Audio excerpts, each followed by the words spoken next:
Assalamualaikum warahmatullahi wabarakatuh.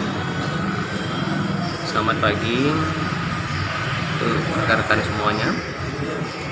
Baik, pada kesempatan yang berbahagia ini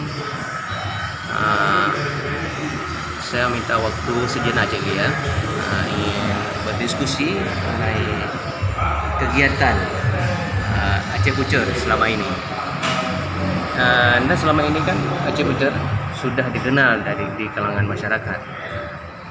Dan saya hari ini ingin meminta tanggapan langsung dari Pak Razali tentang bagaimana proses perjalanan Aceh Pucur dari masa sebelumnya sampai saat ini.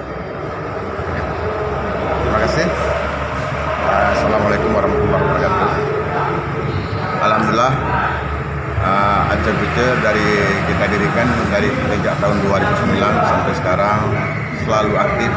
Itu semuanya berkat kerjasama semua pengurus, baik dari pengurus pusat maupun kabupaten. Jadi alhamdulillah dalam 2 tahun ini kita melakukan program andalan kita, yaitu membantu anak yatim yang tidak mampu, yang ingin untuk mondok. Jadi kita jemput dan kita antarkan ke daerah.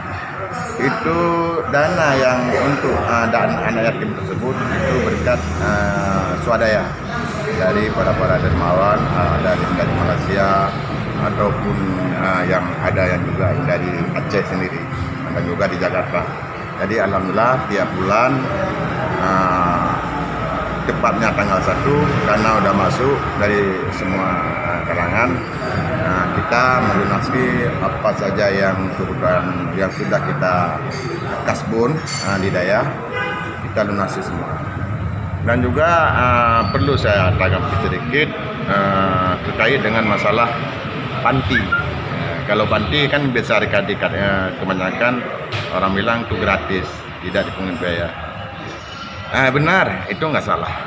Tapi kita harus pahami ya, kita harus dengan hati ya, dengan hati yang tulus kita melihat dana dari pemerintah itu paling banyak itu dalam per jiwa santri per hari paling banyak 5.000, kalau enggak 3.500. Apakah cukup itu untuk biaya makan anak yatim itu? Saya rasa itu tidak. Jadi makanya tim Aceh Pucur maupun di pusat maupun di wilayah hari itu berbuatlah satu rapat diskusi terkait dengan bagaimana langkah apa yang harus kita ambil, kita tempuh agar jangan membebankan daya. Karena daya, guru daya dan pimpinan daya itu memikirkan bagaimana untuk mengajari anak-anak kita di daya. Jangan kita bebankan dengan dana. Jadi kita kumpulkan uang sebanyak mungkin, semampu mungkin para dermawan yang sumbang kita serahkan. Misalnya ada baju busana putri maupun putra kan harganya tinggi seperti makanan dan juga baju putih, baju hitam, jilbab putih, cadar dan juga tempat tidur nggak disediakan di daerah. Kalau dibilang itu gratis, bermakna semuanya gratis. Jadi kita harus pahami bahwa yang gratis itu ada, tapi kita harus melihat dulu bagaimana kondisi daya dan juga bagaimana keadaan santri yang kita bawa. Mereka benar-benar tidak mampu. Jangankan untuk memberi sesuatu dari keluarganya untuk anak yatim itu, kadang-kadang dalam 1 bulan sekali keluarga tidak mampu menjenguk. Bukan nggak mampu, karena pihak keluarga sendiri hampir tiap minggu menelpon saya. Jadi dari sekian program yang sudah Aceh Pucur lakukan, apa harapannya ke depan?